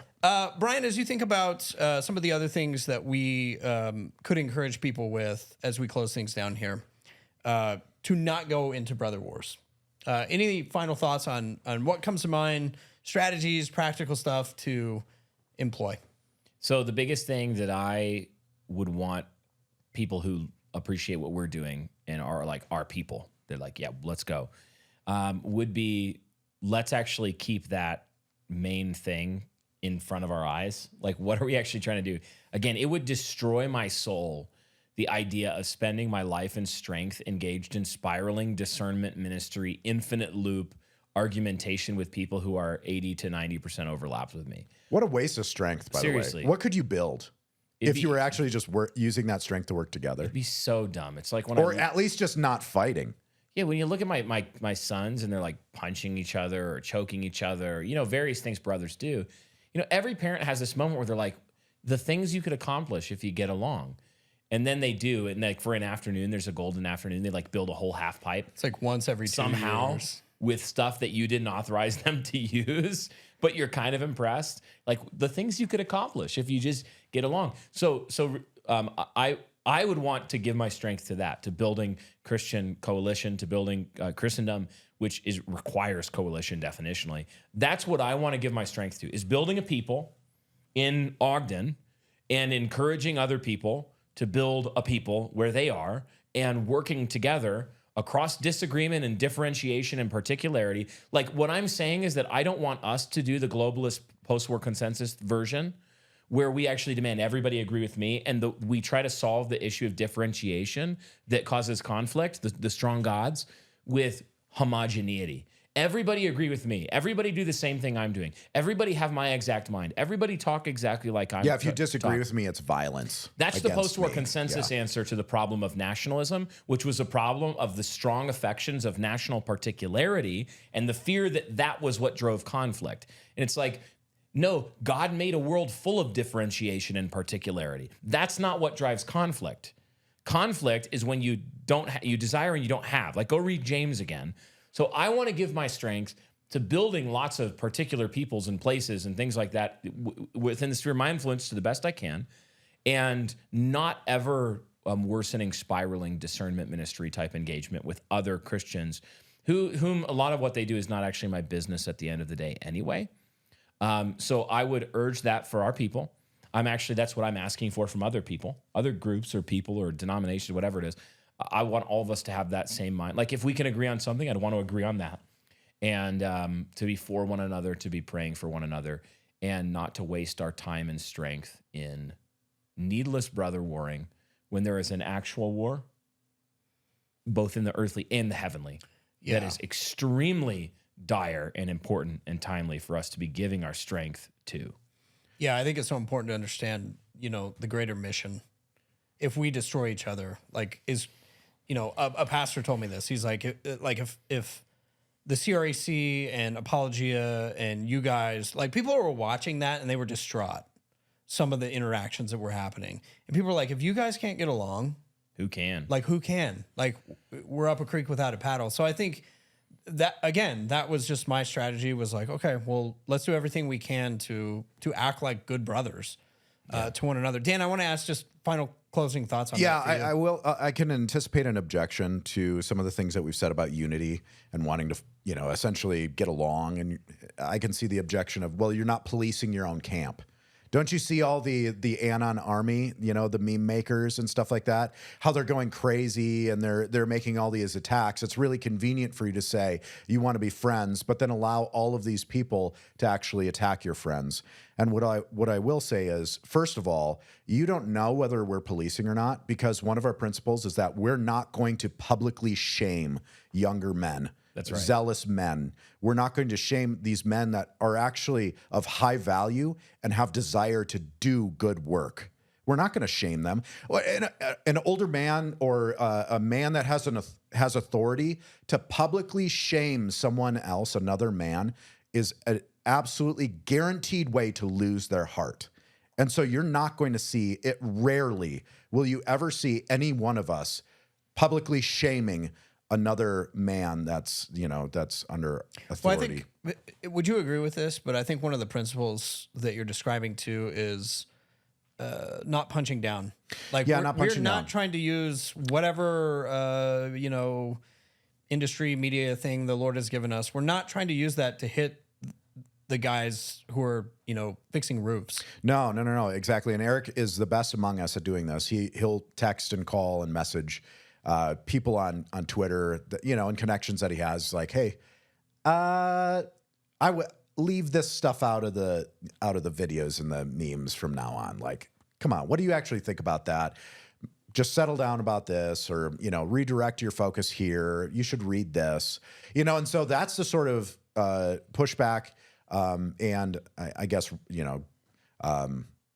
of our own camp, essentially. And this is what I said Guarding our own before, is if you have a disagreement with a young man or a small church or whatever it is, and your first move is to publicly dox them, you have lost them forever. Yeah, And I can't blame them. So because that's worse than violence in a way. yeah, because it in some ways literally you is can't, like, I'm trying to destroy your reputation, which is your ability to make a living, to provide for your family. Yeah, to live well in society. to tarnish your good name and it's generational at that point. I also want to clarify, because it's such a good point. I want to clarify, I've said something repeatedly about not paying the Danegeld. And primarily what I mean by this is refusing to play the leftist style denouncement game, right? When people come to you and they're like, I need you to denounce these 5 people and I need you to do it by noon today. Just on principle, I say, no, not doing it. I'm not dancing for you. Like, I don't dance to that, that drum beat. Because what you'll find is once you do it, okay, I'll do the denouncement. I'll just do it this once, though. Once that happens, you'll never be done with them. And so for me, it's like, no, if I have friends who I think need correction, I will talk with them. And I'm not going to shame them, to your point, publicly. It doesn't... Why? It's often a you want rhetorical me trap, to do this? too. Like, denounce Nazism. Denounce it. And you're like, yeah, of course I'm not a Nazi. Not a big fan of Nazis. Don't think Hitler was that great. And they're like, well, whoa, but you said this. Or this person that follows you said this. Or you follow this person that says ending. this. And so it's a trap. Well, Yeah, and I like, think this is the other thing. it's not a good faith argument. I'm refusing to denounce as a performative act for people on the left, because that's what it is. Like, it's not for people in our camp, mostly. Yeah, what we will do is, and as we have done, is clarify what we do and don't believe. Also, I will make, if there's public confusion about, like, wait, does Brian think that Hitler was a great Christian prince? Which I don't. And people who are genuinely my friends and, like, not leftists, they're like, wait, but what do you, because people have asked me that. I'm like, no, I don't believe that. I'll clarify what I believe. But what's funny is that even when you do that, you find instantly, like, I wrote a funny list about things I reject. I reject diet soda, Churchill's aggression in the war, Hitler, blah blah blah blah blah. People are like, so People you are think that immediately- Nazism is the same as diet soda? People were immediately like telling that Churchill is only one line lower than Hitler on this list, and I was like, my brother in Christ, diet soda was number one. Diet, and you weren't concerned about that. So maybe that would signal that this was kind of supposed to be making fun of all of you who are demanding that we denounce obvious things that we would not believe anyway. So, we talked to Joel about this before too. We were like, yeah, man, what do you do? And I thought that was a really good point. He's like, oh, I'll clarify what I do and don't believe, but we're not gonna dance to the organ grinder. Like, absolutely not. That, because it is never ending. You take one step, and then they're like, that wasn't enough. Let's give me 10 more. I get it now. Monkeys dance to organ grinders. That's right. Smart. Got it. Sharp. Took me a minute. Sharp Hey. over in that corner. Dan, I'm sharp in debates, though. there you go. Dan's like, look out, I will physically destroy you. Physically. I don't use words. I use violence. That's funny. As his Viking ancestors also did. But Eric's also been teaching me delegation, so it's like, he make me mad. Eric, punch him. Yeah. You know, I He delegate. make- So it's Dan mad. Eric, kill. Somebody take care of this. Dan, I wonder if you would just kind of close us down with a charge and exhortation for our listeners. This is the first time they're getting to see your face as you do it. So what a treat. Look into their soul as you do it, just so that they get the treat okay. of the Dan I'll do it. stare. I'll do it. All right. So, as we said earlier, we are in uncertain times. And what adds to the uncertainty is that you don't know who your friends are. It's clear to us who the enemy is and what they're trying to do to us. We don't know the future or the outcomes. But what makes it difficult is that we don't actually know who our allies are. Are the people who are supposed to be our friends, are they going to turn on us? Are they going to abandon us? Are they going to stab us in the back? And we do not know that. But what I would call you all to do is to cultivate friendships, to not be the person who would stab their friend in the back, who would attack at the first sign of weakness, and actually cultivate those allegiances to Christian brothers who have been purchased by the same blood of Christ as you have been. And so go in peace and fight for unity. Man, I love that, Dan, by the way, because that was your Do It Live moment. Like, that looked like a teleprompter, but no. There was no teleprompter. Just pure genius. Nor was there in the whole cold open. That was all from memory. That's just off the top To of be your head. clear, that was all from memory. Every single every word. Awesome. Yeah. Well, great show, gentlemen. Dan, thank you so much. And to our listeners, we want to thank you. And those watching, we want to thank you. And as always, make haste slowly.